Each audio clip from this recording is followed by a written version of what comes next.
tu peux encore acclamer le Seigneur ce matin? Est-ce qu'il y a un peuple ce matin qui peut encore faire monter vers le Seigneur des acclamations en son honneur, des acclamations véritables? Parce que aussi vrai que nous pouvons élever nos voix, prier, aussi vrai notre acclamation est une prière.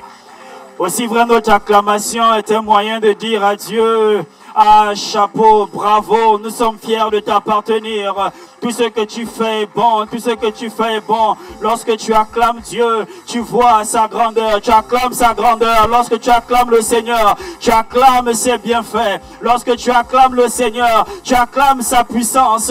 Ah, lorsqu'il t'a tiré de là où tu étais, la Bible déclare que c'est lui qui t'a pris du fumier, il t'a lavé, c'est lui qui t'a élevé. Et lorsque tu vois là où tu es aujourd'hui, tu ne peux qu'acclamer le Seigneur.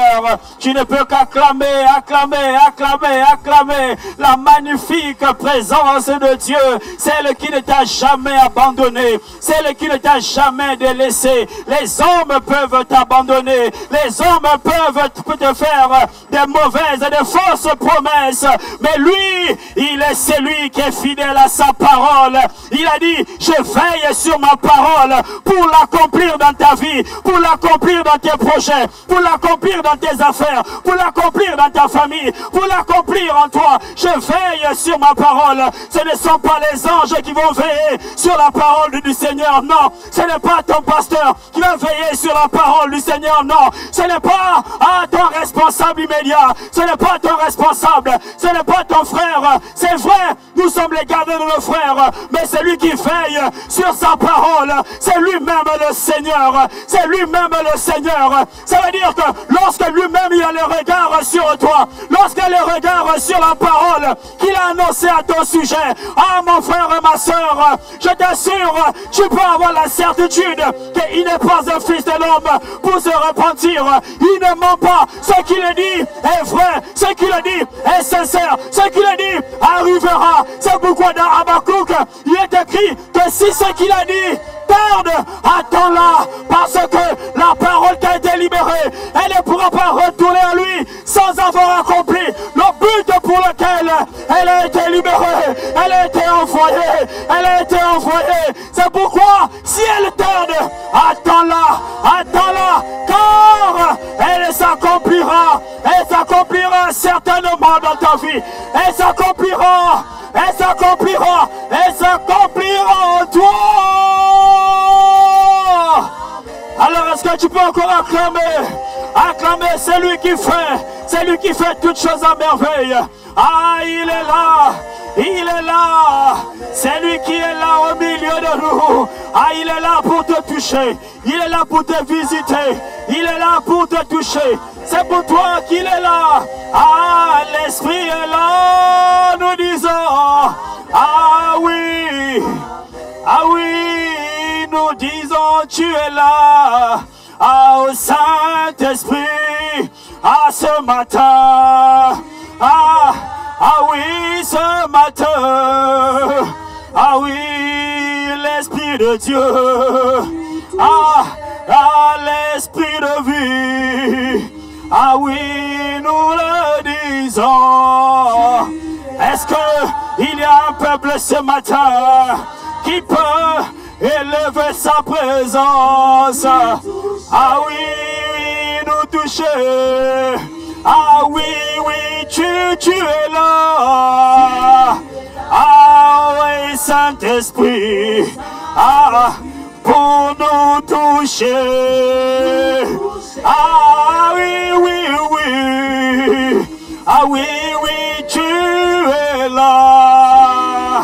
Il est là parmi nous. Ah oui, le Saint-Esprit. Ah, parce que là où il y a l'Esprit de Dieu, ah, il y a la visitation. Ah, mon frère, ma soeur, je te dis, je ne sais pas ce dont tu as besoin. Je ne connais pas tes aspirations, mais j'aimerais te dire, si tu veux être visité, ah, l'Esprit est là. Ah oui, Saint-Esprit. Ah oui, au sang de vie abondante. Ah oui, ah oui, ah oui, ah oui. L'Esprit de Dieu est le centre de vie abondante. Ah, c'est lui. Nous ne voulons pas faire comme Jacob.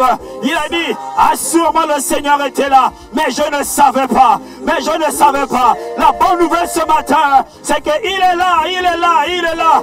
Ah oui, tu es là. Saint-Esprit, ah, pour nous toucher. Pour toucher nos vies, pour toucher nos cœurs, pour toucher nos pensées. Ah Seigneur, oui, pour nous visiter dans nos afflictions, pour nous visiter dans nos vies, Seigneur. Ah, tu t'es souvenu de nous. Ah oui, pour nous toucher.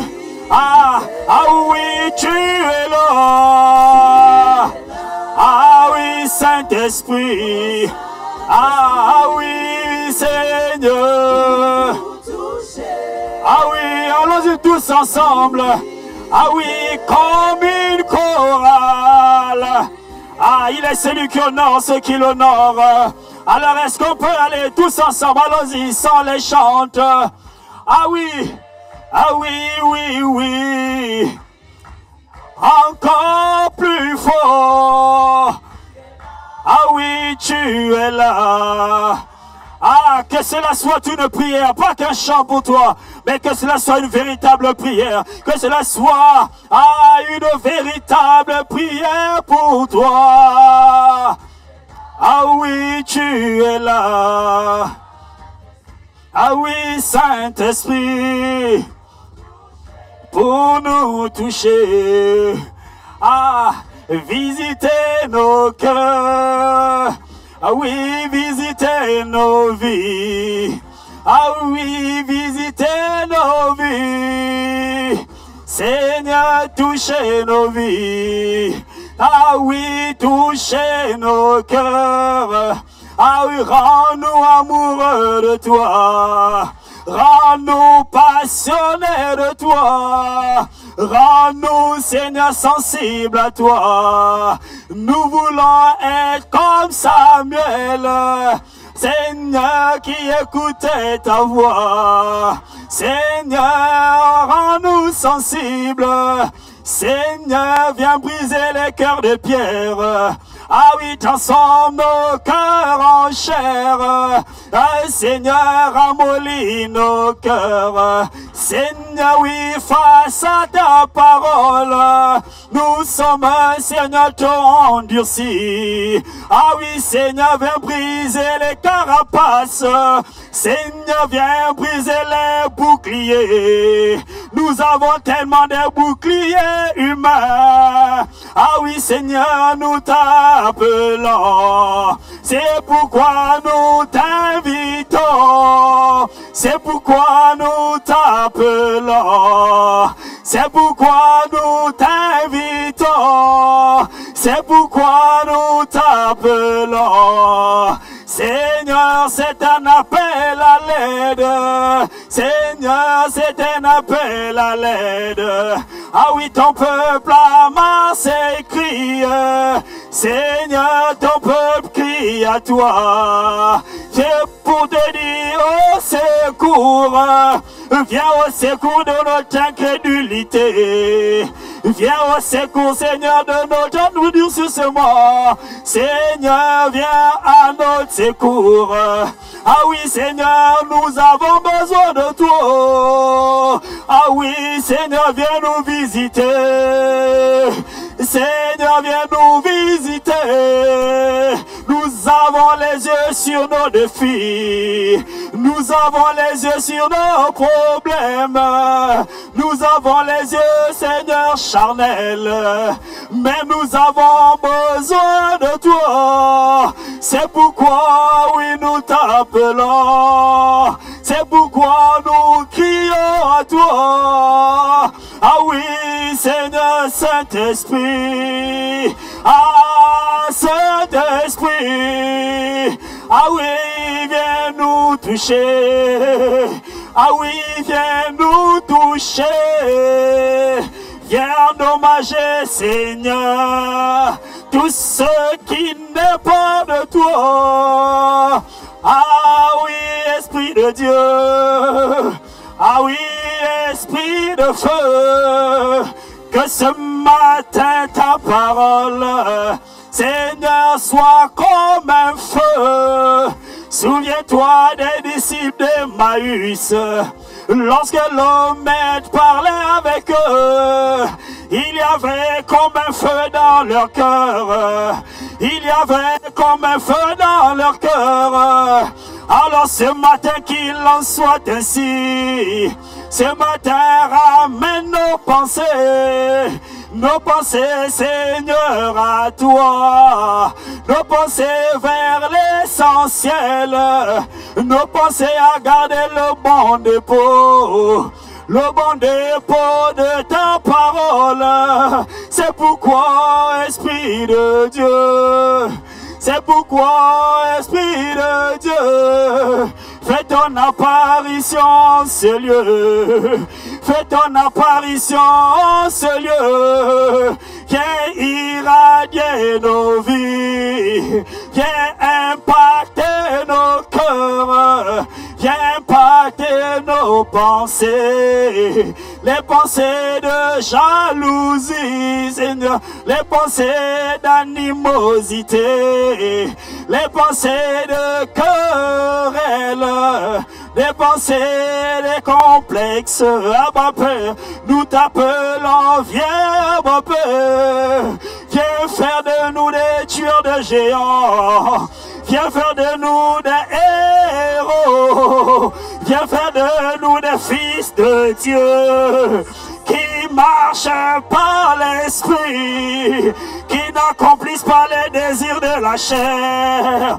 Mais Seigneur, enflammés pour toi.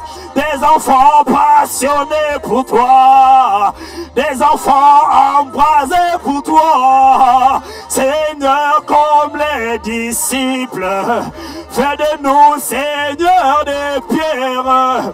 Lorsqu'il fallait vaincre Goliath, David a pris 5 pierres.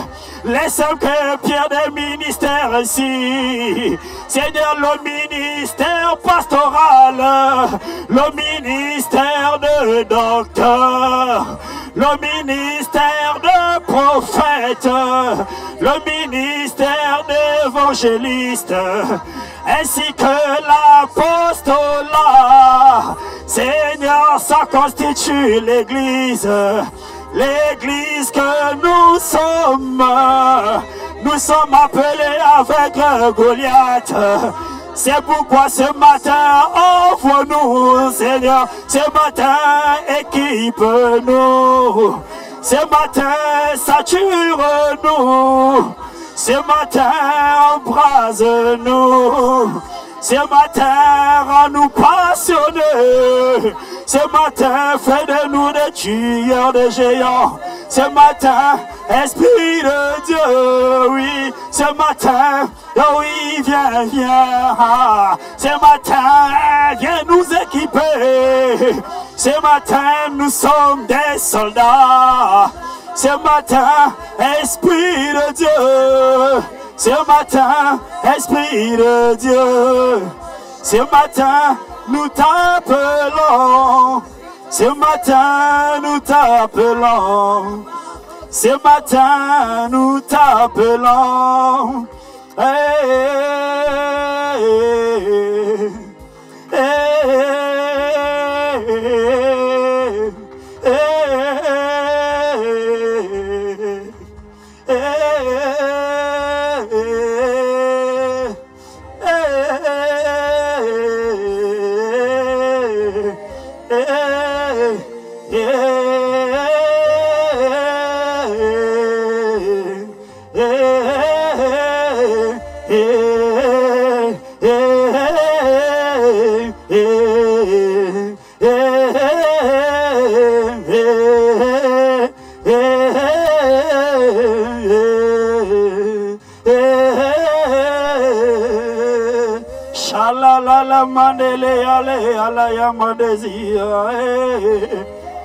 À toi soit la gloire, à toi soit l'honneur, À toi soit la puissance.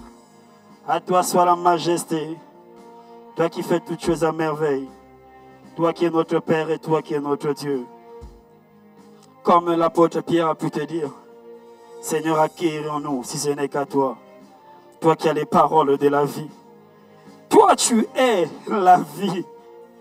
Tu es la résurrection et la vie. Alors en ce mois si particulier, oh Seigneur, fais-nous encore du bien. Nous te prions par ta parole. Fais-nous du bien. Commence par moi. Commence par moi, je t'en supplie. Je ne sais pas parler. Je ne sais pas parler. Mais Seigneur, tu as dit dans ta parole que c'est poussé par toi que les hommes ont parlé de ta part. Alors je m'abandonne à toi. Comme Jean-Baptiste a pu te dire, il faut que je diminue et que toi tu croisses. Alors Père, aussi vrai que tu as dit que si je vis, ce n'est plus moi qui vis, mais c'est Christ qui vit en moi. Alors Seigneur, que le Christ s'exprime ce matin pour enseigner le peuple que nous sommes. Je t'en supplie. Ah Seigneur, je t'en supplie, Abba. Alors que toute la gloire ne revienne qu'à toi, dans le nom de Christ Jésus. Nous avons ainsi prié avec action de grâce. Ah, est-ce que tu peux acclamer pour dire Amen?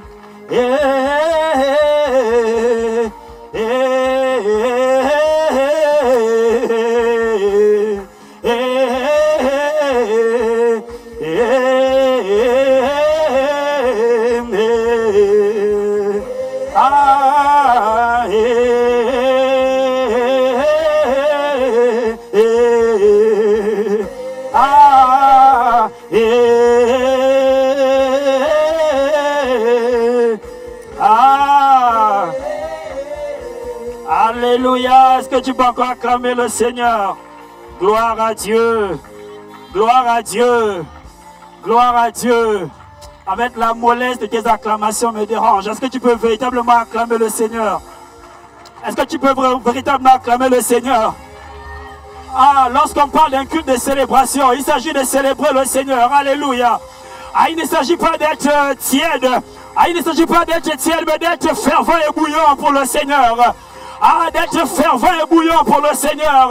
Bien-aimé, si tu as quitté ton lit ce matin, si tu as quitté ta chambre ce matin, si tu as pris la douche ce matin ou le bain pour certains, ce n'est pas pour venir en ce lieu et être tiède, non, mais il faut que nous soyons bouillants et embrasés pour Dieu. Alors est-ce que tu peux encore acclamer? Acclamer plus fort que ça. Alléluia. Alléluia. Est-ce que tu peux dire avec moi gloire à Dieu? Alléluia. Oh Seigneur, ta grâce. Miséricorde.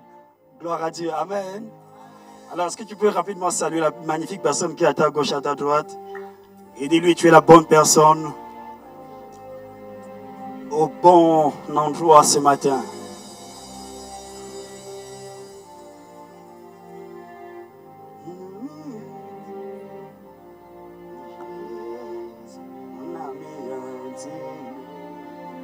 Yahweh, mon ami intime, oh mon ami intime, mon ami intime, oh mon ami intime, oh mon ami intime, oh mon ami intime. Mon ami intime, oh mon ami intime.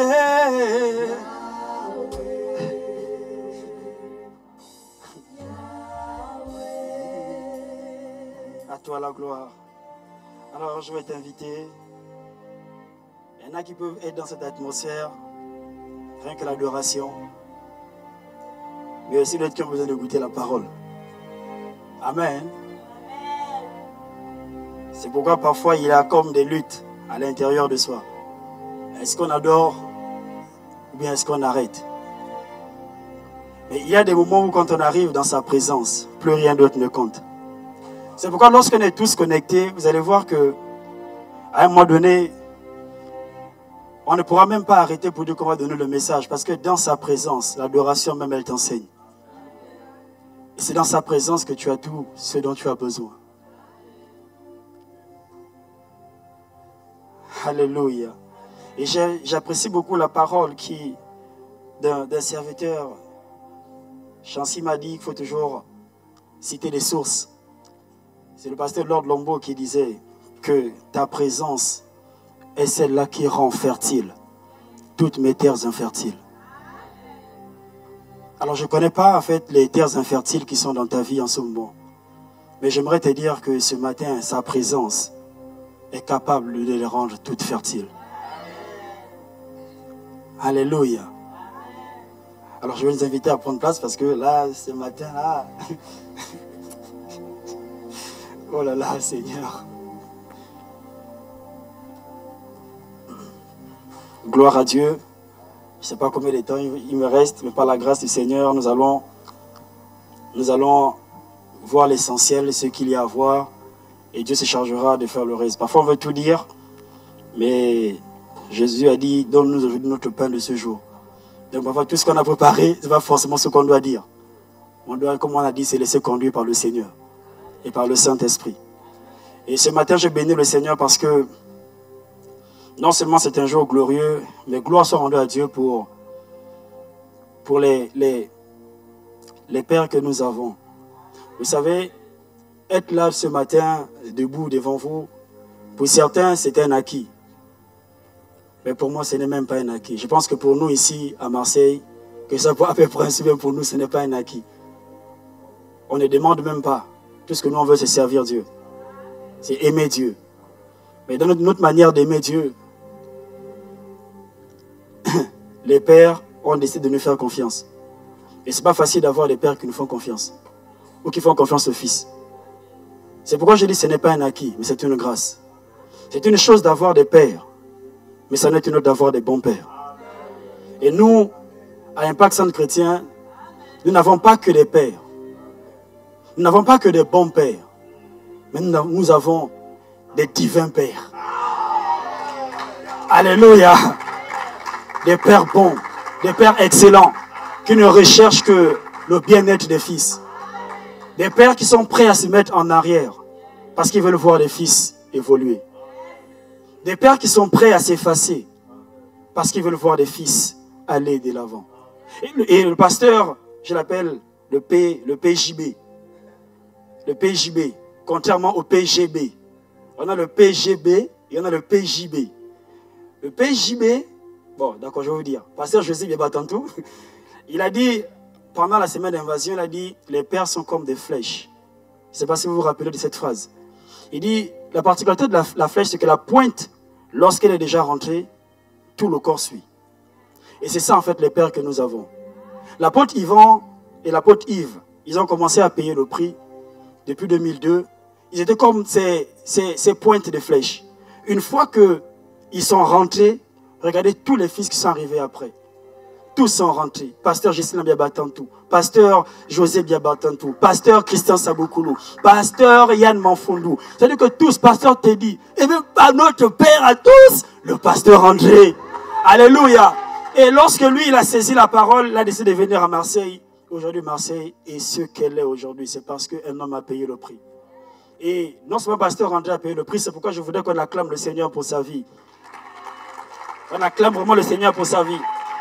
Je ne sais pas comment toi tu honores ton père, mais vraiment, si c'est comme ça que tu honores ton père, alors là j'ai des questions à me poser. Alléluia. Est-ce qu'on peut vraiment acclamer le Seigneur? Bon, dans mes notes, j'ai mis une petite mention. Une petite mention, je l'ai appelée. Bon, Seigneur, ta grâce. Papa, pardon. Je l'ai appelé le PA au carré. Vous voyez?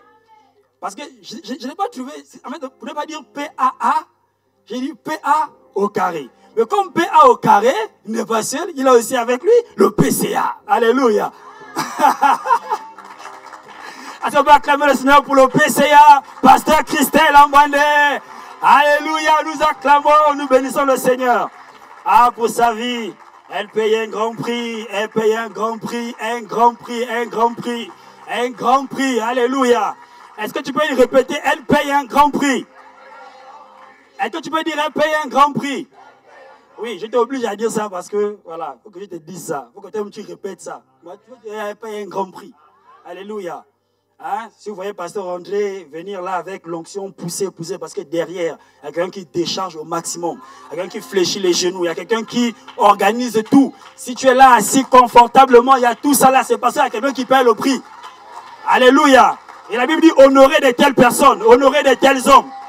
Généralement, nous sommes prompts à honorer les personnes qui sont devant, qu'on voit en train de prêcher, conduire la prière. Mais on n'est pas prompt à honorer les personnes qui travaillent dans l'ombre. Les personnes qui payent le prix dans l'ombre. Les personnes qui, même épuisées physiquement, viennent quand même, peu importe la charge. Alléluia. Pendant que toi tu dors, ton oreiller est rempli de salive, elle ne dort pas. Alléluia. Gloire à Dieu. Amen. Et nous bénissons le Seigneur pour tous les leaders que nous avons. Oh Seigneur, j'ai épuisé mon compteur de temps. Ah, Seigneur, accorde-nous la grâce. Ok, d'accord. Ok, gloire à Dieu. Donc, je nous invite à prendre place. Nous allons sans plus tarder Nous avons plusieurs textes à lire aujourd'hui. On va commencer par Exode chapitre 6, verset 4. Ensuite, nous aurons Exode 23, 23, Lévitique 20, 24. En tout cas, il y a plusieurs.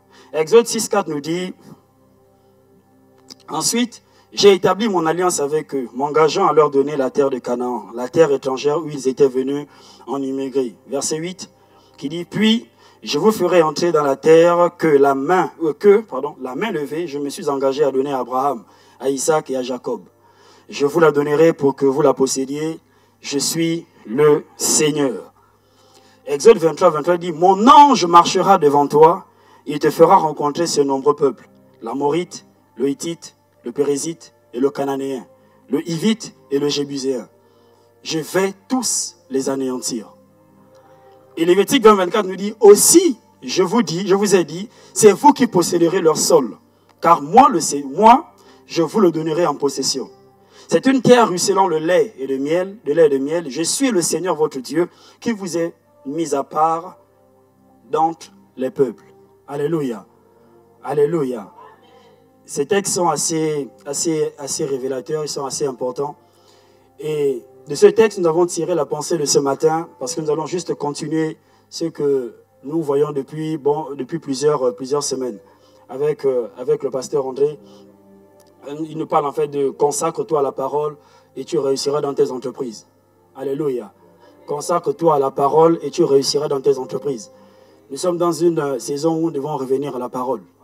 Nous sommes dans une saison où nous devons revenir. On doit avoir des chrétiens solides, des chrétiens enracinés, des chrétiens fondés. Fini le temps de la légèreté. Fini le temps où on avait des chrétiens frivoles. Des chrétiens qui n'arrivaient même pas à tenir 2 secondes face à un esprit mauvais.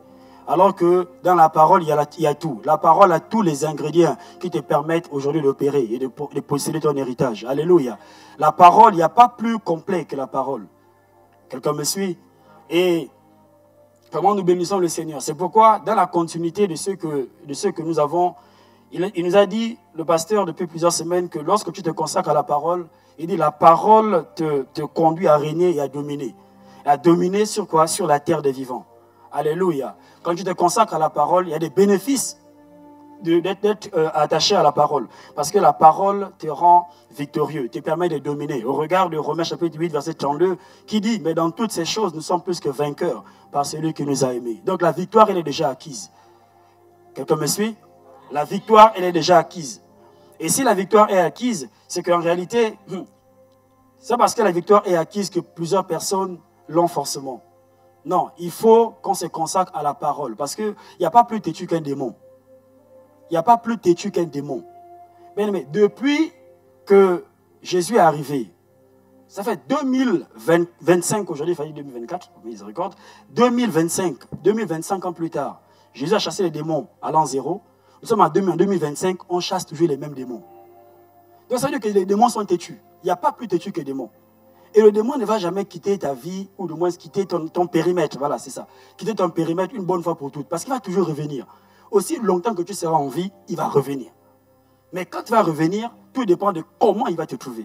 Tout dépend de dans quel état il va te trouver. C'est pourquoi vous allez remarquer qu'au début de ta foi, c'est-à-dire que Il y a des choses auxquelles tu avais renoncé. Mais plus tu avances, tu as l'impression que les mêmes choses reviennent.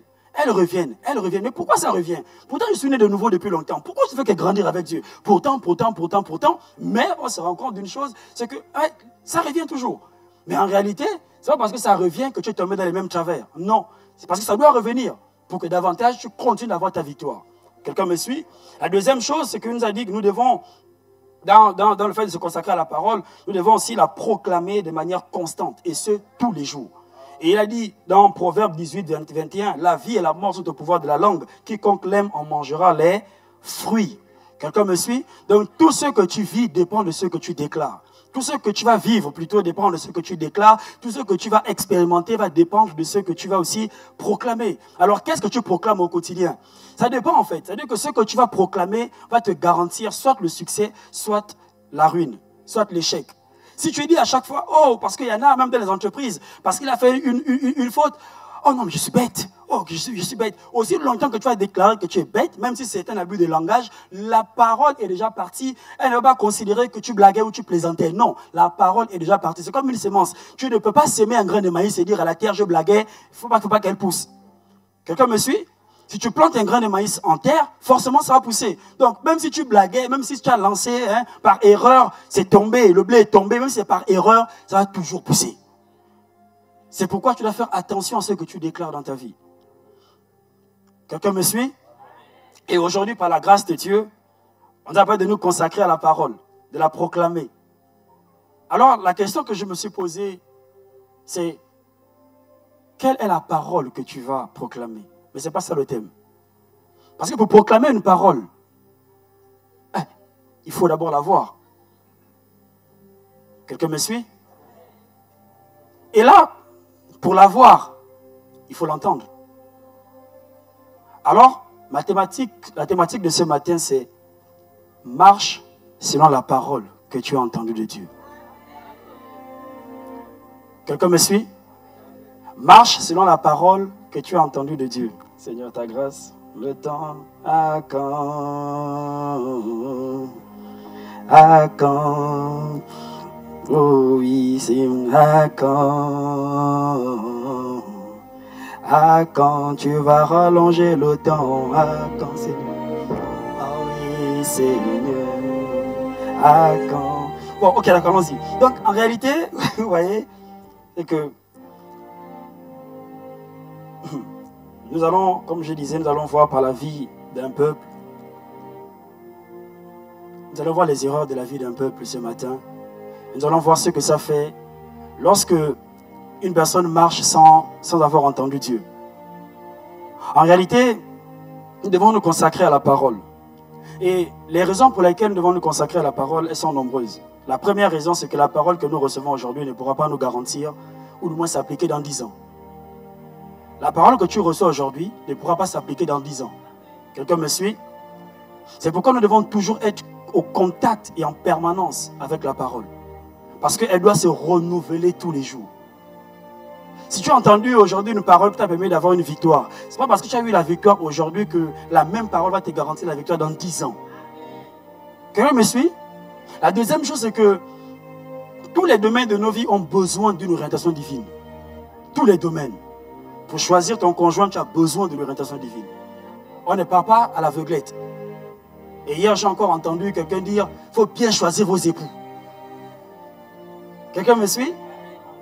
C'était un petit clin d'œil. En tout cas, ceux qui n'ont pas la référence, ce n'est pas grave. C'est pas grave. Et en réalité, vous allez voir que même pour les finances, Jésus dit à Pierre que va prendre pour les finances. Je dis qu'on a besoin toujours d'une orientation divine dans tous les domaines. Il dit à Pierre, va.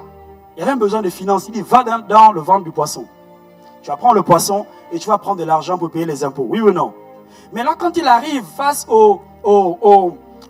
à la foule qui était avec lui, il va dire maintenant, il ne dira plus à Pierre que prie pour que le pain tombe du ciel. Parce que lui, il est capable de créer à partir de rien.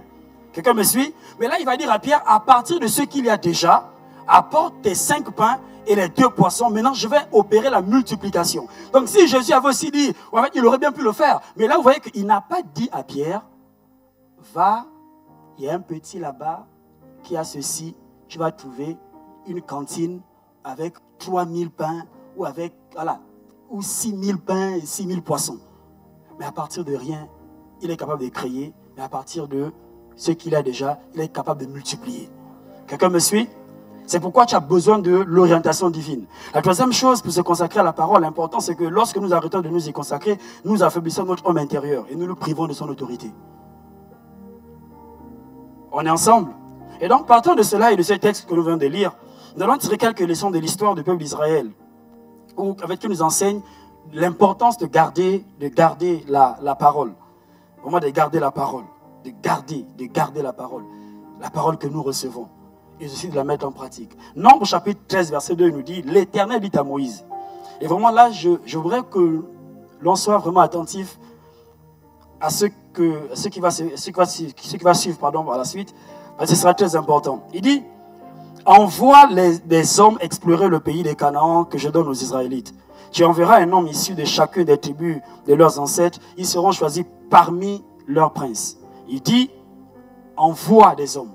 On est d'accord? Explorer le pays. En fait, nous sommes ici dans un contexte où le peuple est à la frontière. Le peuple doit rentrer à Canaan. Mais sauf que le peuple ne connaît pas Canaan. C'est comme toi. Le Seigneur te dit, ok, je t'appelle à réunir la sphère de la politique. Mais tu ne connais pas la politique. Tu ne connais pas comment ça se passe. Et là, ici, il nous donne une stratégie de comment est-ce que tu dois faire pour rentrer dans ta sphère d'influence. Ou comment est-ce que tu dois faire pour rentrer, par exemple, dans une entreprise, dans une boîte. Il y a plusieurs personnes qui ratent des entretiens parce que le Seigneur te dit, je vais te donner telle entreprise. Mais en amont, tu n'envoies même pas, c'est-à-dire que tu n'envoies même pas des espions explorer l'entreprise, connaître l'entreprise. Qu'est-ce qui se passe dans l'entreprise? Tu arrives comme ça à l'entretien, tu ne connais même rien de l'entreprise. Tu ne connais rien de ce qui se passe. Tu n'es même pas préparé. Bah, tu dis non, la grâce du Seigneur me suffit. Parce qu'il a dit, ma grâce te suffit. Non, sa grâce ne te suffira pas. C'est pourquoi, bref, mais sa grâce ne te suffira pas.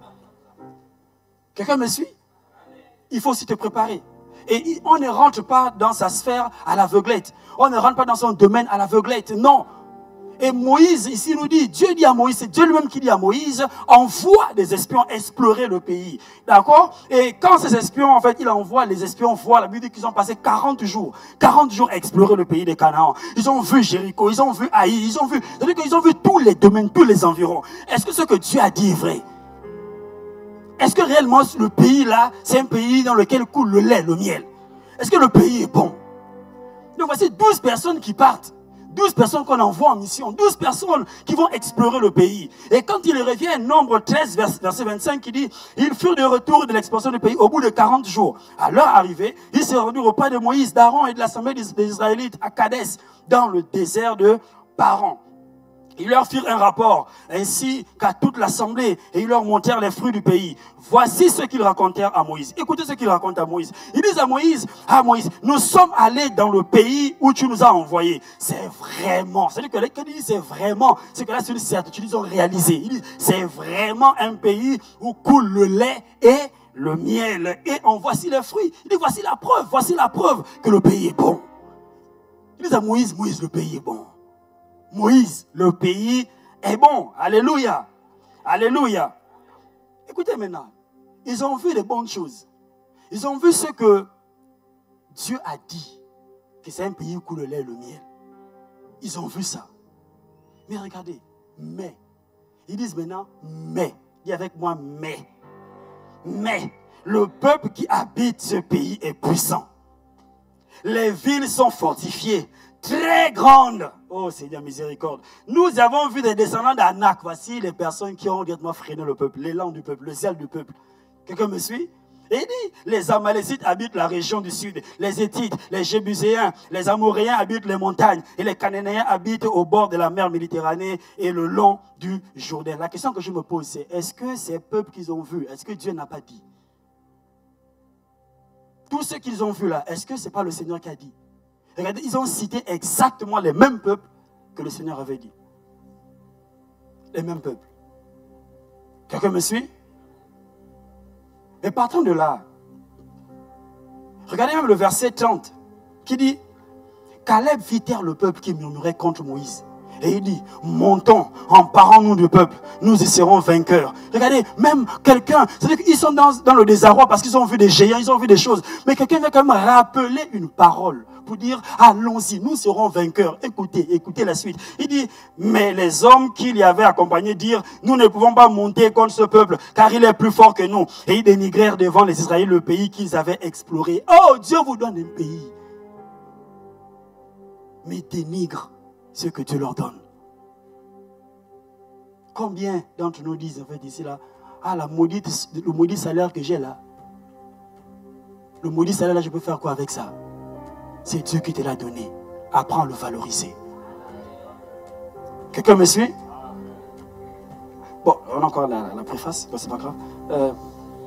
Seigneur, ta grâce. Oh, Seigneur, ta grâce. Et ils disent, le pays que nous avons parcouru pour l'explorer est un pays qui dévore ses habitants.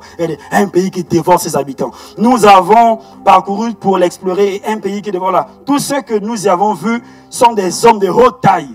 Et c'est le verset que Darlene aussi aime, la partie que Darlene aime. Il dit, nous avons vu les géants, les descendants d'Anak, qui sont issus des géants. Écoutez, il dit, à nos yeux, c'est comme étrange, ils disent, à nos yeux. Donc, non seulement nous-mêmes, mais il dit, à leurs yeux aussi, nous étions comme des sauterelles. Comme des sauterelles, à nos yeux et à leurs yeux. Quelqu'un me suit? Quelqu'un me suit? Alors, quelles étaient les erreurs de ce peuple-là? La première erreur qu'ils avaient, le peuple d'Israël, à ce niveau, c'est qu'ils avaient oublié les paroles que Dieu avait dites à leur père. Dieu parle. Dieu parle toujours. Et lorsque Dieu parle, il parle au père. Il parle au leader. Alors, quelle est la parole que Dieu avait donnée au leader? Quelqu'un me suit? Tu es ici à Marseille. À Marseille, tu n'es pas là au hasard. Tu es là parce que Dieu a parlé à quelqu'un. Dieu a parlé à son serviteur. Alléluia. Et c'était là leur erreur. Ils avaient oublié toutes les paroles que Dieu avait données à leur père. Mais quelles paroles? Exode 6 que nous avons lu au début. Dieu a dit, ensuite j'ai établi mon alliance avec eux, m'engageant à leur donner la terre de Canaan. Dieu avait déjà annoncé qu'il leur donnerait la terre de Canaan. Et il dit, verset 8, puis je vous ferai entrer dans la terre, la main levée. Je me suis engagé à donner à Abraham, à Isaac et à Jacob. Il dit, je vous donnerai pour que vous la possédiez. Exode 23, il dit, l'autre parole, il dit, mon ange marchera devant toi. Il te fera rencontrer de nombreux peuples. Regardez les mêmes peuples. Qui? Les Amorites, les Hittites, les Pérésites, le Cananéen, le Hivite et le Jébusien. Et qu'est-ce que Dieu dit? Quelle est la parole que Dieu dit maintenant par rapport à ce peuple? Il dit, je vais tous les anéantir. Mais eux, Dieu avait déjà dit qu'il allait anéantir. C'était Exode 23. Nous ne sommes pas dans le nombre. Notre texte est dans le nombre. Donc là, ils étaient encore dans le désert. Dieu dit dans le désert, je vais anéantir. Je vous annonce ce qui va arriver. Voici la parole que je te donne. Il dit, je vais tous les anéantir. Ils avaient la parole. Mais quand vient le moment de rentrer dans ce que Dieu a dit à leur sujet, regardez le peuple. Nous étions à leurs yeux et à nos yeux comme des sauterelles. C'est un pays, c'est vrai, ça coule le lait ou le miel, mais c'est un pays qui dévore ses habitants. C'est-à-dire que là, ils viennent même détourner, transformer la parole qu'ils ont entendue de Dieu. Dieu annonce sa parole. Dieu parle toujours. Et moi, la question que j'aimerais te poser, qu'est-ce que Dieu t'a dit, toi, à ton sujet? Qu'est-ce que Dieu te dit par rapport à ta situation actuelle? Qu'est-ce que Dieu te dit par rapport à ta famille? Qu'est-ce que Dieu te dit par rapport à tes enfants? Qu'est-ce que Dieu te dit par rapport à ton travail? Qu'est-ce que Dieu te dit par rapport à ton patron qui te fatigue tous les jours? Qu'est-ce que Dieu te dit face à ton fils qui est rebelle? Qu'est-ce que Dieu te dit par rapport à ton foyer? Qu'est-ce que Dieu te dit par rapport à tes amis, ta compagnie? Je connais quelqu'un qui dit, je n'ai même plus envie de prier parce que je sais ce que Dieu va me dire. Mais si tu sais ce que Dieu va te dire, mais opère, applique. Qu'est-ce que Dieu te dit? Quelle est la parole que tu as entendue de Dieu avant d'être dans le département dans lequel tu es? Avant de servir Dieu dans le département. Ou quand c'est difficile, il a dit, ah non, je sors, je quitte le département parce que c'est trop dur. Qu'est-ce que Dieu t'a dit? On ne quitte pas un département parce que le responsable te fatigue. Quelqu'un me suit? Si c'était que ça là, je n'allais plus servir Dieu. Non, je vous le dis. Là où les hommes, ce sera toujours comme ça. Qu'est-ce que Dieu te dit? Quelle est la parole que tu entends de Dieu qui te permet de te lever tous les matins, tous les jours, pour avancer dans la vie? Qu'est-ce que Dieu te dit? Frère, le peuple avait une parole. Le peuple a entendu une parole. Le peuple, c'était clair, clair, clair, à plusieurs reprises. Regardez, depuis Genèse, Dieu a dit à Abraham, quitte ton pays, quitte ta patrie, quitte la maison de ton père. Je dis, va dans le pays où je te montrerai. Dieu avait déjà prévu un pays pour le peuple d'Israël.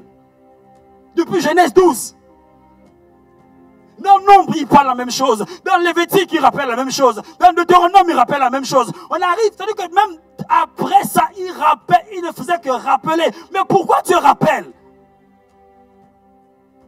Quelle est la parole que tu entends? Qu'est-ce que Dieu te dit? Parfois, nous souffrons, nous pleurons tous les jours. C'est parce qu'on oublie ce que Dieu nous a dit. Et quand tu vas regarder ton vieux cahier, parce qu'il y en a qui ont des vieux cahiers de révélations. C'est-à-dire qu'ils veulent toujours, ils sont à la quête parfois de nouvelles révélations, alors que dans leur cahier de révélations, Dieu avait déjà tout dit. Le plan de Dieu pour leur vie était déjà tout tracé. Mais ils veulent entendre de nouvelles choses. Mais retourne à ce que Dieu t'a dit. Retourne à ce que Dieu t'a dit. Qu'est-ce que Dieu t'a dit? 2016, clairement dans ma chambre, clairement, j'avais un petit carnet, avec des dates bien précises, c'était bien tracé, bien structuré. Il m'avait déjà dit que j'allais venir en France. C'est pourquoi ce n'était pas une surprise pour moi. Quelqu'un me suit? Et lorsqu'il y avait des complications de visa, vous savez, parfois le Fils de l'homme dans sa chair, parfois c'est compliqué aussi, donc l'âme rappelle que je suis encore là. Et là, quand il y a l'adversité, l'ennemi t'écarte un peu les yeux, le visa, ça se complique un peu. Alors, le Fils de l'homme commence un peu à tanguer. Et quand il prend son carnet de notes, il regarde. Mais en telle année, j'ai eu ça. En telle année, j'ai vu ça. Dieu m'a dit ça. Ah Seigneur. Parce qu'en fait, en réalité, la parole... Oh, bon, c'est pas grave. On dit spoiler ça. C'est ça? Oui. Hein? Spoiler ça? Je vais spoiler en fait le message. En fait, c'est la parole que tu vas entendre qui va te garantir le succès demain. C'est la parole que tu vas entendre de Dieu. C'est sur cette parole-là que tu vas t'appuyer. Et c'est cette parole-là qui va te garantir le succès. Parce que tu ne peux pas prier sur la base d'une parole que tu n'as pas entendue. Ça veut dire que ce que le Seigneur va dire ou va faire à ton sujet sera en fonction de ce qu'il t'a dit. C'est pourquoi il a dit, en fait, c'est pourquoi, je ne sais pas, retrouve le texte s'il te plaît. Il a dit en fait que, c'est dans l'Ancien Testament, il dit, réveille quoi? Il dit quoi? Il dit, viens, plaidons ensemble, n'est-ce pas? Réveille ma mémoire. Mais pourquoi il dit réveille ma mémoire? C'est parce qu'il a déjà annoncé des choses. Mais parce qu'il a annoncé des choses, il attend de toi que tu réveilles sa mémoire. Il attend de toi que tu te poses sur ce qu'il a dit. Que tu t'appuies sur ce qu'il a dit pour opérer, parce que Dieu opère toujours en fonction de sa parole.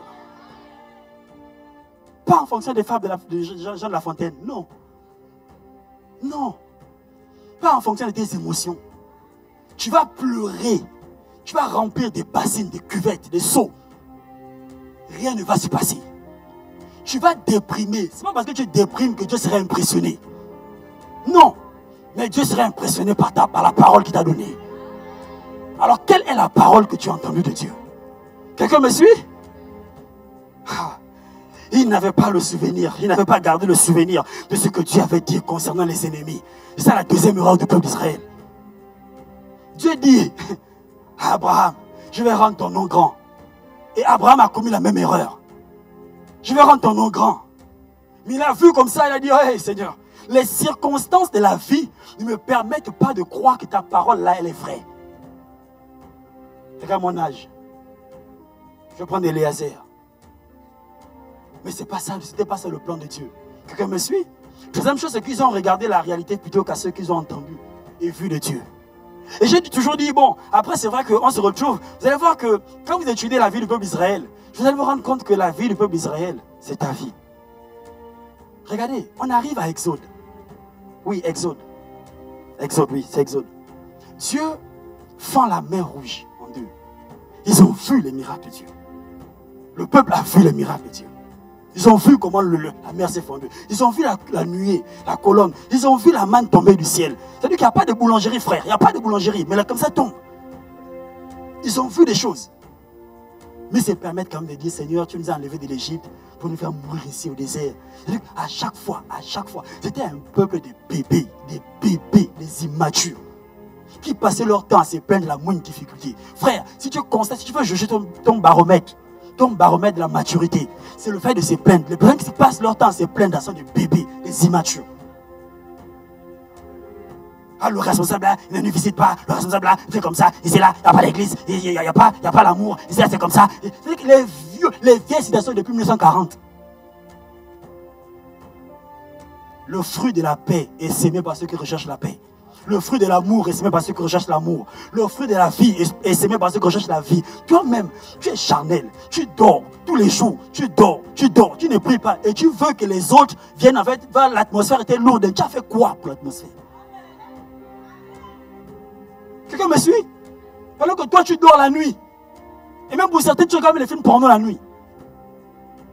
Et le matin, tu viens là, mes mains s'élèvent. Ah, l'atmosphère là, vraiment. Hein. Ah, non, Chancy, je le vois d'habitude, je joue bien. Mais là, aujourd'hui, Chancy, il a quoi? Non, Chancy n'a rien, c'est toi le problème. Quelqu'un me suit? Combien de personnes préparent encore leur culte? Combien de personnes le matin préparent encore leur culte? Pour dire, Seigneur, je m'attends à toi. Seigneur, je veux te voir. Seigneur, ce culte est le mien. Ce n'est pas d'abord pour mon frère. Mais Seigneur, je m'attends à ta visitation. C'est d'abord toi que j'ai envie de voir. C'est toi que je veux toucher. Que ce dimanche ne soit pas un dimanche de plus sur la terre des vivants. Mais non, Seigneur, que ce soit un dimanche de rencontre personnelle avec toi. Tu vois ma vie. Tu vois mon état. Tu vois comment je me sens. Seigneur, j'ai besoin de toi. Alors ce matin, manifeste-toi. Manifeste de ta vie, répands ton onction, répands ton toucher. Je veux tellement te voir, Seigneur. Alors ce matin, ne me laisse pas là où je suis, ne me laisse pas dans cet état, Seigneur. Non, je suis fatigué d'une vie spirituelle, d'une vie chrétienne ordinaire. Je veux encore aller plus loin avec toi. Alors Père, si seulement c'est à cause de moi, fais-le. Touche ton serviteur, que de sa bouche abondent des paroles pleines de charme qui bouillonnent, Seigneur, et qui viennent du trône de la grâce. Ah, Père, je t'en supplie, accorde-moi la grâce. Je ne veux pas ressembler à ce cœur de pierre, ni encore à cette terre remplie d'épines. Je veux être semblable à cette bonne terre ce matin. Ne laisse pas les émotions me priver de ta gloire, parce que tu as dit dans ta parole que nul ne soit privé de la gloire de Dieu. Alors ce matin, je veux expérimenter ta gloire. Ce matin, je vais parler et me toucher. Combien de personnes le disent encore aujourd'hui? Combien de personnes préparent encore leur culte aujourd'hui? Aujourd'hui, le culte est devenu quelque chose d'habituel et de religieux. Combien de personnes chaque matin fléchissent leurs genoux? Combien de personnes? Combien de personnes? Et tu t'étonnes. Tu viens malade, tu retournes malade. Tu t'étonnes, ne t'étonne pas. On ne se moque pas de Dieu. Ce qu'un homme aura semé, il le moissonnera. Donc si tu ne prépares pas ton culte, comment ton cœur sera disposé? Tu sais le nombre de personnes, tu sais ce qui se passe la nuit ici? Tu sais ce qui se passe dans la nuit autour de ce lieu? Tu connais le nombre d'entités qui veulent opérer ici, qui veulent arracher et voler la parole? Tu connais? Et tu viens comme ça charnellement, et tu viens et tu penses que tu vas recevoir quoi de Dieu? Tu ne peux rien recevoir de Dieu parce que ton cœur est charnel et attaché aux choses qui ne sont pas de Dieu. Quelqu'un me suit? Attends-toi à Dieu. C'est dans sa parole. Il y en a même, ils choisissent leur moment en disant, j'attends quand le pasteur va prendre le micro, va commencer à prêcher, parce que c'est là où Dieu va me parler. Non, Dieu va commencer à te parler depuis le début, quand le conducteur des prières va dire, Alléluia. Son Alléluia sera rempli de vie et de feu pour te toucher, capable de te toucher. C'est là où tu t'attends à recevoir de Dieu. C'est pas là où Dieu va forcément te visiter. Non, bien aimé. Et ce n'est pas Élie qui va me contredire lorsque il s'attendait à voir Dieu dans le feu, Dieu dans la tempête, mais Dieu était dans un vent doux et léger. Mais le problème, c'est que nous sommes habitués aux tempêtes et au feu, incapables de voir Dieu dans le vent doux et léger.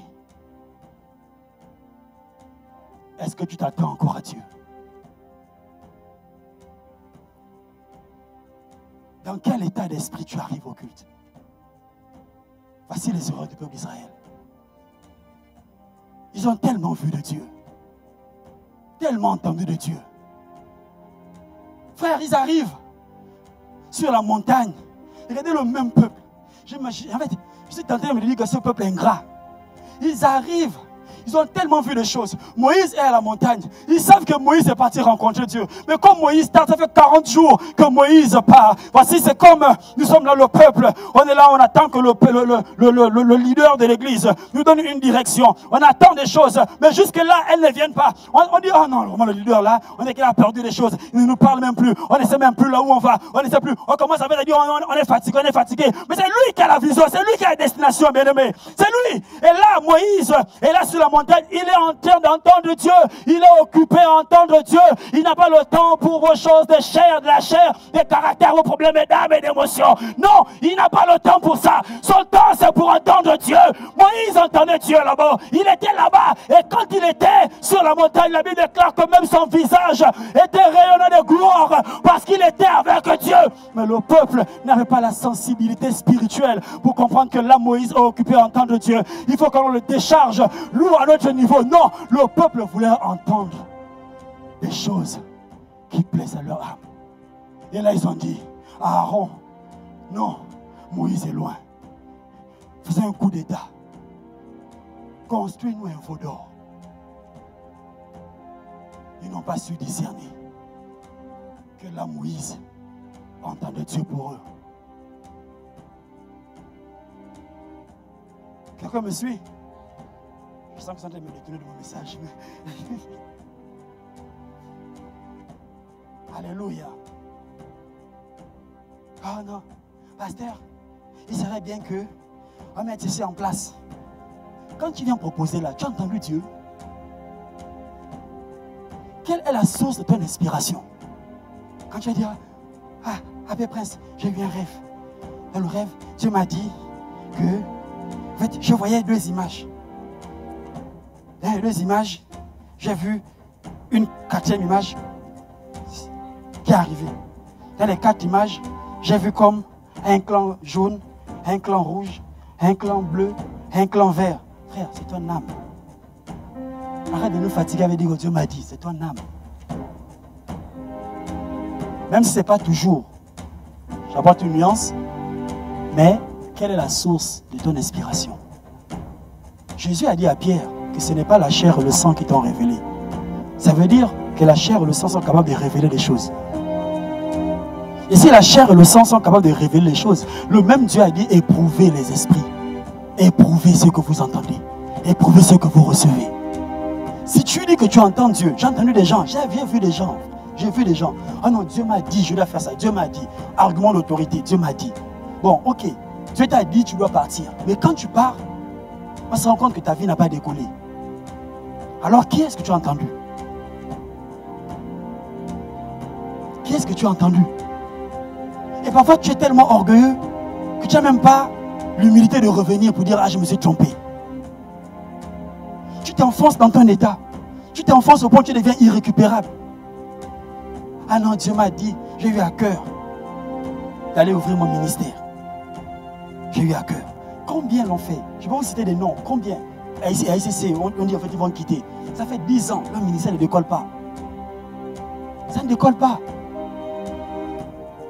Alors qui est-ce que tu as entendu? Lorsqu'Abraham a entendu Dieu, quitte ton pays, quitte ta patrie, la maison de ton père. Ces 3 conditions, en fait, tant qu'Abraham était dans ces 3 endroits, la patrie, le pays, la patrie et la maison de son père, tant qu'il était dans ces 3 endroits, il ne pouvait pas posséder Canaan. Parce que la terre dans laquelle il était une terre très infertile. Son père était un adorateur d'idoles. Et Dieu ne partage pas sa gloire. Et pour que Dieu puisse se révéler à Abraham, il fallait qu'Abraham quitte le lieu où on adorait des idoles pour se consacrer pleinement au lieu où on adore Dieu, le véritable. Il a possédé. J'imagine son père lui dire, mais pourquoi tu pars? Tu es riche, regarde ce qu'on a, regarde. La Bible nous dit qu'Abraham est quitté, on a vu les fruits de la vie d'Abraham. Mais toi, où sont tes fruits? Tu parles de département en département, tu te perds. Où sont tes fruits? Toi qui viens nous dire que Dieu m'a dit que je dois être chante. Dans 6 mois, oh non, je dois quitter le département des louanges. Je vais maintenant aller à l'intégration.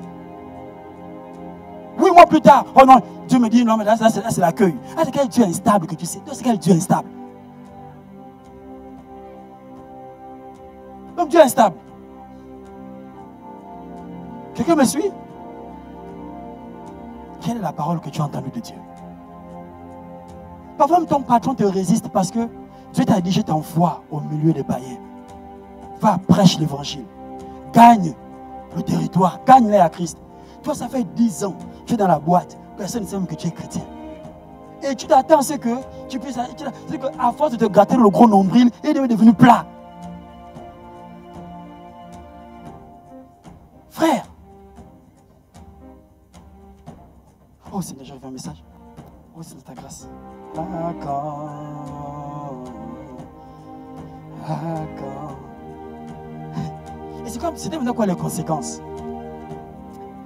Le verset 33 de Nombre 13 nous dit, je pense que je l'ai déjà dit, hein, oublier ce que Dieu te dit te fera toujours regarder les problèmes comme étant au-dessus de toi. Mais que cela ne t'arrive pas au nom de Jésus. Oublier ce que Dieu te dit te fera toujours. Regardez, Matthieu chapitre 14, verset 27 à 30, c'est... Regardez, la parole... Regardez l'impact de la parole que tu entends de Dieu. Pierre, il est dans la barque. Il voit quelqu'un arriver sur les eaux. Vous voyez? Jésus arrive sur les eaux. Il marche sur les eaux. Et quand Jésus marche sur les eaux, Pierre dit, si c'est toi, ordonne que je vienne. N'est-ce pas? Et Jésus lui dit, viens. Donc Pierre a entendu la parole de Jésus lui dire, viens. On est ensemble. Pierre commence à marcher sur les eaux. Maintenant que Pierre marche sur les eaux, voici une tempête souffle. Et le vent qui souffle. La Bible dit que Pierre tourna les regards vers la tempête et il a commencé à s'enfoncer. C'est-à-dire qu'à l'instant précis, Pierre a oublié la parole. Celui qui lui a dit, viens. Et aussi longtemps que tu vas oublier la parole de Dieu, tu vas toujours t'enfoncer. Quelqu'un me suit? Il a regardé la tempête alors qu'il vivait la parole. Il était en train de vivre la parole. La deuxième conséquence, c'est qu'oublier ce que Dieu te dit peut avoir pour conséquence de te faire retourner dans le monde. Regardez, Nombre 14, 1 à 4. Toute l'assemblée se souleva et poussa des cris. Ah, c'est la suite. Hein? Poussa des cris et le peuple pleura pendant la nuit. Parce qu'on a dit, il y a des fils d'Anak, il y a les géants. Ils se rassemblent, tout le peuple, ils se mettent à pleurer, à pousser des cris. Le verset 2, tous les Israéliens murmuraient. Regarde, ils murmurent maintenant contre Moïse. Hé, Seigneur. Ah, pasteur André, on était bien aux Égalades. Tu nous as amenés à... Oh, non, avant. Tu nous as amenés au cloître. Ah, au cloître. Parce que maintenant, on est au centre des vies abondantes. Ah, pasteur André. On aurait même mieux fait d'être à Romanie. mais non, on en rigole, mais c'est ça avec le peuple. Ils disent, regardez ceux qu'ils ont vécu. Ils ont vécu des choses. Et là, maintenant, ils disent à Moïse, si seulement nous étions morts en Égypte ou dans ce désert, pourquoi l'Éternel nous a fait aller dans ce pays où nous tomberons par l'épée, où nos femmes et nos petits-enfants deviendront une proie? Ne vaut-il pas mieux pour nous de retourner en Égypte?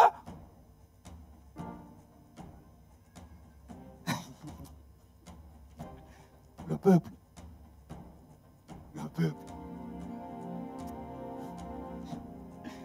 La troisième chose, c'est que plus nous avons les yeux fixés sur nos peines, nos chagrins et nos inquiétudes, moins nous serons aptes à entrer dans notre sphère d'influence. Quelqu'un me suit?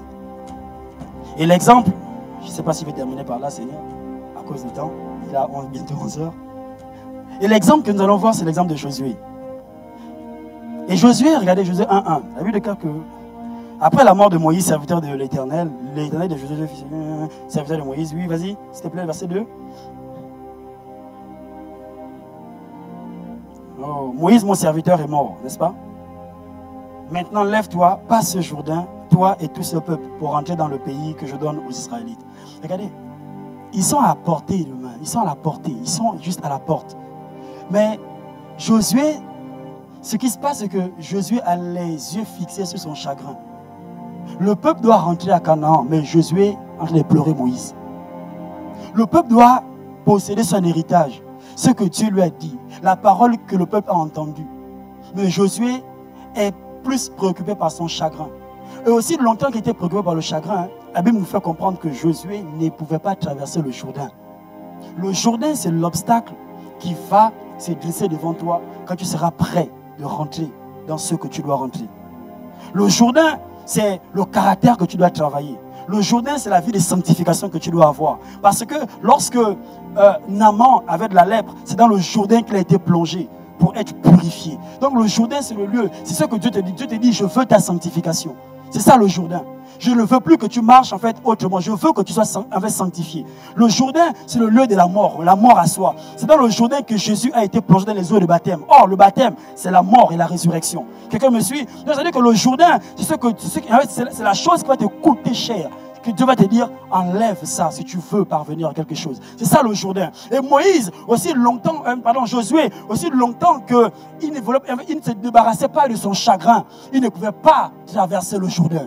Quelqu'un me suit? C'est pourquoi en fait il était en train de pleurer, mais Dieu est obligé de lui dire, fortifie-toi, prends courage. Pourquoi? Parce que dans son âme, l'état de son âme ne lui permettait pas de traverser le Jourdain. Or, et Josué nous fait comprendre, c'est-à-dire qu'outre le fait du chagrin, il avait aussi la peur, parce qu'il se rend compte que celui sur qui il se reposait pour les miracles, pour les batailles, n'y est plus. C'est-à-dire que celui qui a fendu la mer rouge en deux, voici, il a fendu la mer rouge en deux, c'est Moïse qui l'a fait. Et là du coup il arrive, il se retrouve face au Jourdain. Là aussi il faut traverser le Jourdain, mais il n'a pas des éléments pour traverser le Jourdain. Il ne connaît pas comment on fait pour traverser le Jourdain. Alléluia. Alors que Dieu là, et même le Jourdain, c'est le lieu où Dieu travaille ta consécration avec lui. Allez, son intimité, ton intimité avec lui. C'est pourquoi lorsque Moïse et Josué arrivent face au Jourdain, Dieu lui dit, ok d'accord, maintenant qu'on a travaillé ensemble, maintenant faites d'abord passer l'arche de l'alliance.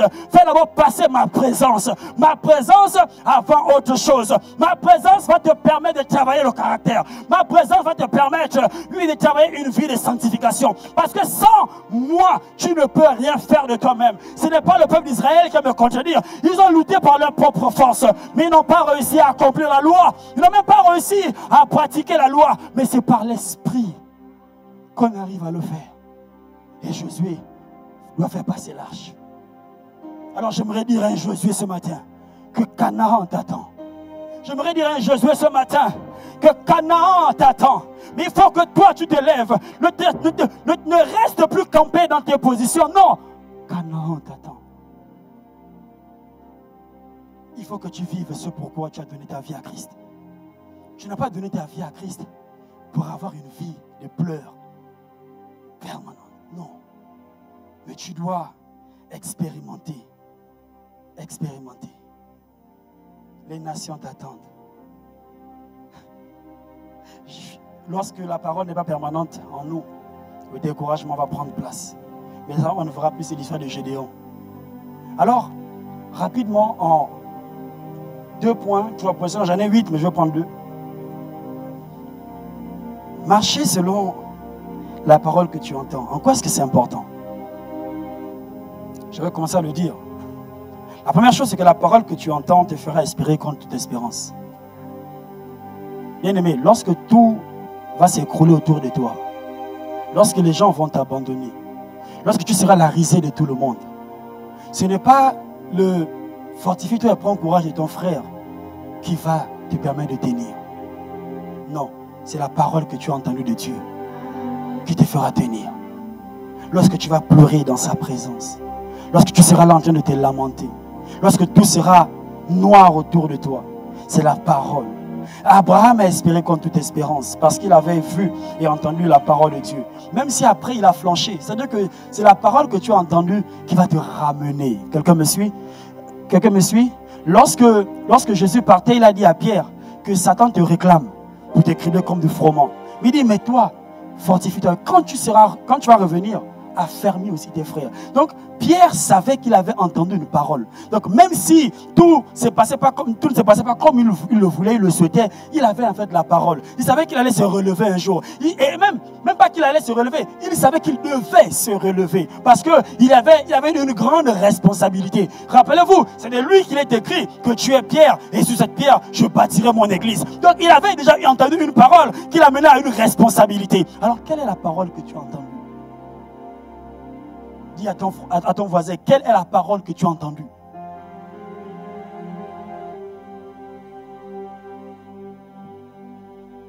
Il y a même certains, Dieu t'a déjà dit, ce frère-là, ce n'est pas pour toi, laisse-le.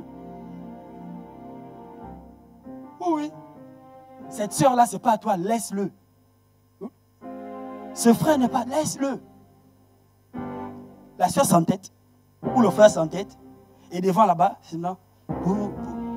Pourquoi? Oh oui, Seigneur, pourquoi? Pourquoi pourtant je sers, Seigneur? Oh Jésus, oh, tu vois comment je me réveille à 5 heures, Seigneur. La coordination de prière me programme la nuit pourtant. Oh, mais pourquoi le frère est comme ça, Seigneur? Tu n'as pas entendu, il t'a dit laisse. Laisse. Donc, plutôt que de chanter pourquoi, laisse. Tu n'es pas obligé de chanter pourquoi. Quelqu'un me suit? Mais Seigneur, je ne pouvais rien faire d'autre. Oh oui, il n'y a pas assez de frères, Seigneur. Oh, obligé de m'accrocher à celui que je vois. Oh Seigneur, oh Seigneur, j'ai foi que tu changeras. Oh oui, son cœur. Oh, en fait, je dis, il n'y a pas d'alliance entre les païens et les chrétiens. Mais qu'est-ce que tu vas chercher là-bas?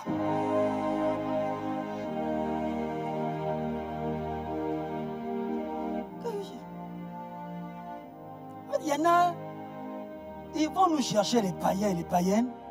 Ils veulent nous l'imposer en fait à l'église. Pourquoi les bénir? En fait, qu'on bénisse leur mariage. Et quand les choses vont mal se passer, ils vont venir dire, ah non, ah le pasteur m'a béni le mariage. Le pasteur vient régler mes problèmes. Bon.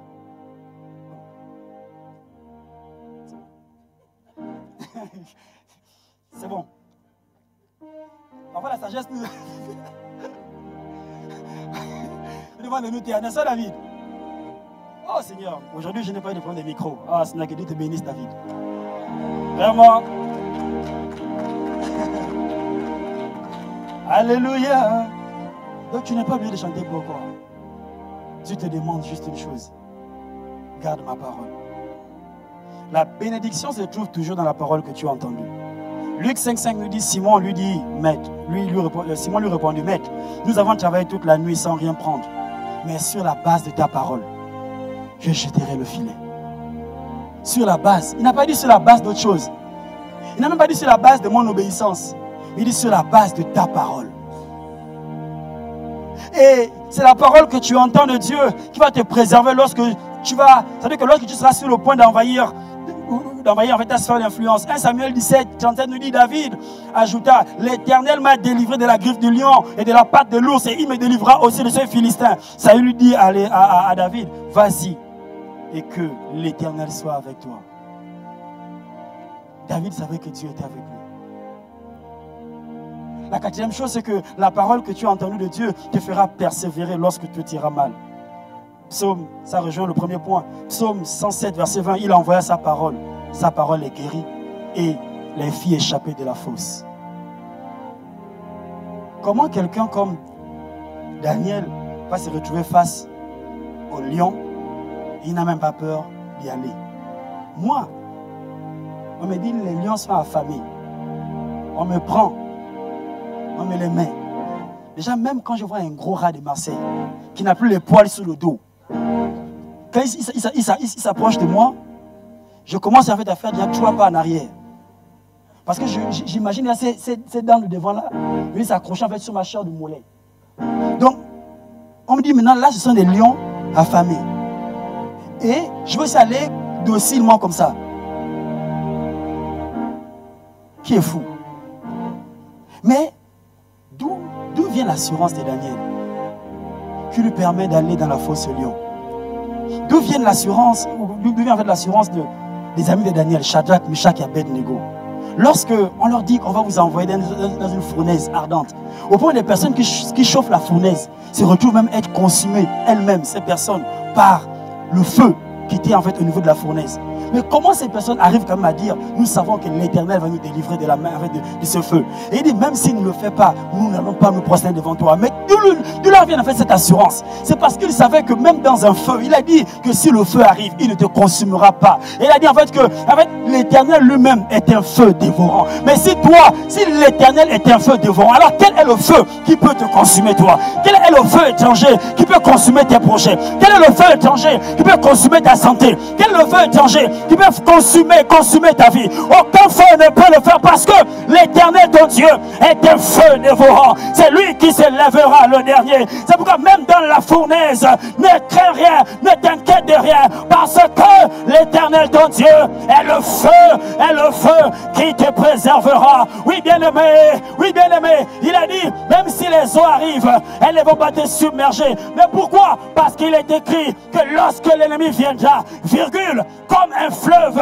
donc comme les eaux, l'Esprit de l'Éternel les mettra en fuite. C'est-à-dire que le Seigneur est capable de soulever tout un fleuve pour mettre en fuite et en déroute les ennemis qui se dressent contre ta vie. Alléluia. Bon, on a fini. C'est quelle heure là de fin? 15. Oh, donc j'ai encore... non. D'accord. Alors moi, la question que je vais vous te poser, c'est quelle est la parole que tu as entendue? Quelle est la parole que tu as entendue?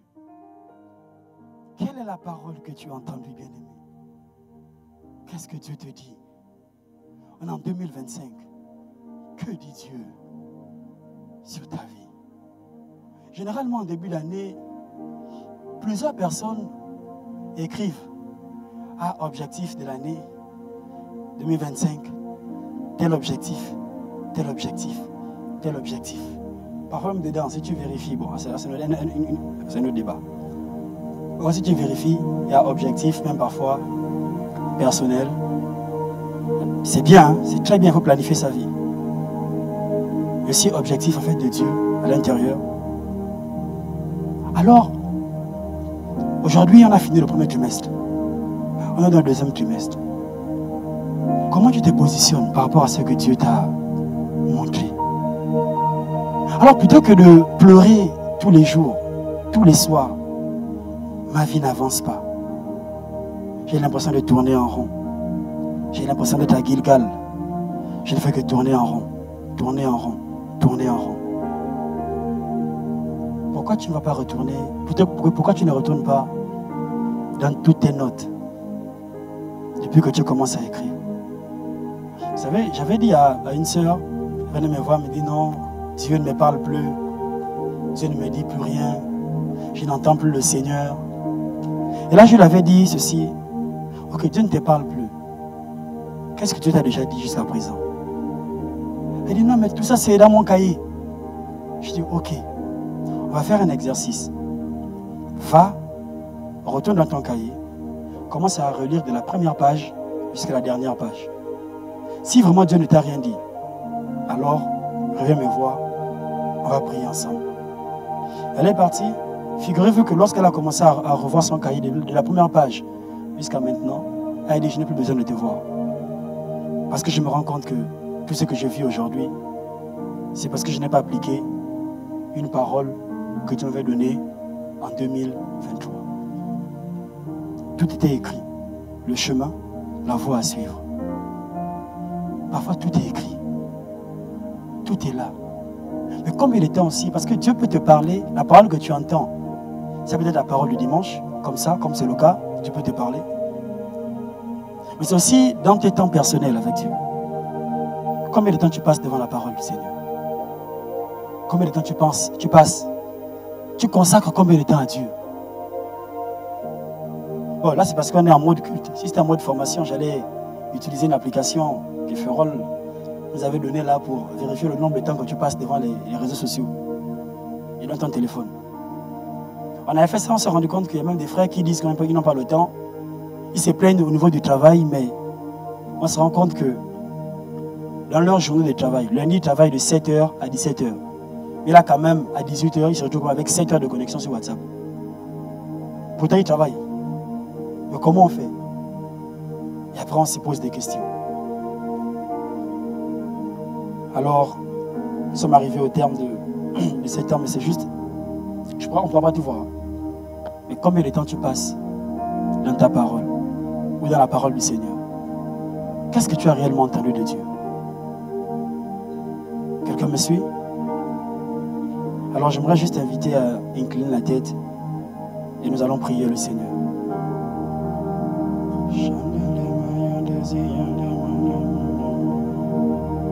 Oh Seigneur.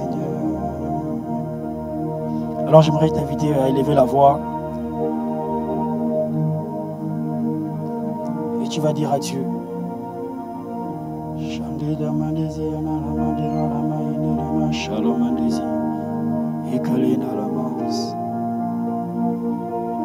Nous allons élever nos voix. Et tu vas d'abord rendre grâce à Dieu pour sa parole. Tu vas élever ta voix, tu vas rendre grâce à Dieu pour sa parole. Je ne sais pas ce que tu as retenu, ce que te concernait, mais rends grâce à Dieu pour ça. Alors est-ce que tu peux élever ta voix de là où tu es? Est-ce que tu peux élever ta voix et rendre grâce à Dieu? Merci Seigneur. Merci pour ta parole. Merci parce que ta parole nous fait du bien. À toi soit la gloire. À toi soit l'honneur. À toi soit la puissance. Accorde-nous la grâce, nous te prions et nous te supplions. Seigneur, s'il te plaît, d'être pleinement conscient de ta parole. Donne-nous de nous souvenir toujours de ce que toi tu nous dis. Donne-nous de garder toujours ta parole. Il y a des nations à conquérir. Il y a des nations à gagner. Mais tu as dit, ceux du peuple qui connaîtront leur Dieu agiront avec fermeté. Alors donne-nous, nous te prions et nous te supplions de toujours garder ta parole. Donne-nous, s'il te plaît, et accorde-nous la grâce, la grâce, la grâce.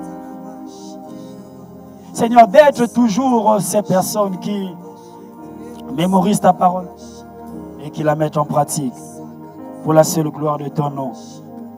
Nous te supplions, Seigneur. Ah, Seigneur, à toi soit la gloire. Merci.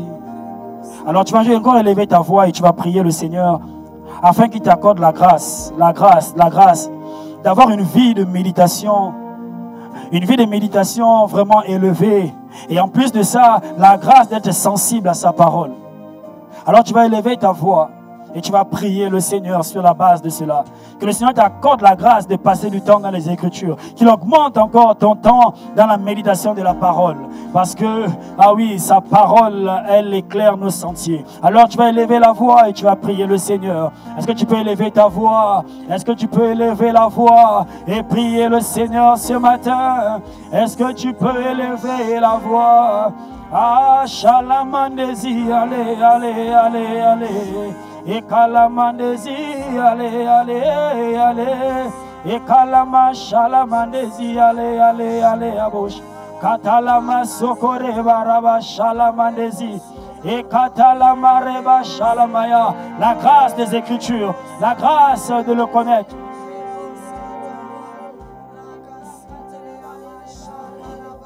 Ah oui, la grâce de le connaître. Ah, est-ce que tu peux encore élever la voix? Est-ce que tu peux élever la voix? Est-ce que tu peux élever la voix? Et kalama, shakalama, nelea, kalama. Ah Seigneur, rends-nous sensibles à toi. Rends-nous sensibles à ta parole. Accorde à la grâce à ton église, d'être une église qui vit ta parole.